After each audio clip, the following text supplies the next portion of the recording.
इहा का पुराणी ॻाल्हि न आहे, इहा का नई रिवायत कोन्हे का।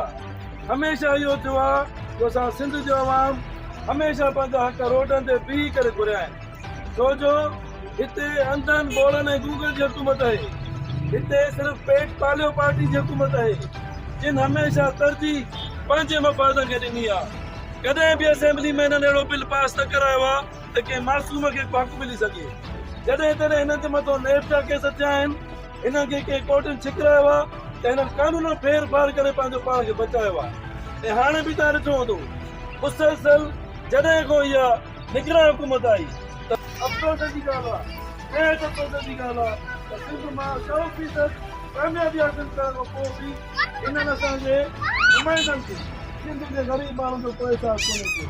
हिकामण 22 महीननि खां वठी सोशल मीडिया ते रोई रोई पंहिंजी दाऊं थी रहे, पर अफ़सोस को ॿुधण वारो कोन्हे को। आख़िर दाऊं ॾियूं त कंहिंखे ॾियूं? फलस्तीन ॾिसो था त हुते मासूम ॿारनि जे मथां बम लॻे त को आवाज़ उथण लाइ तयारु कोन्हे को।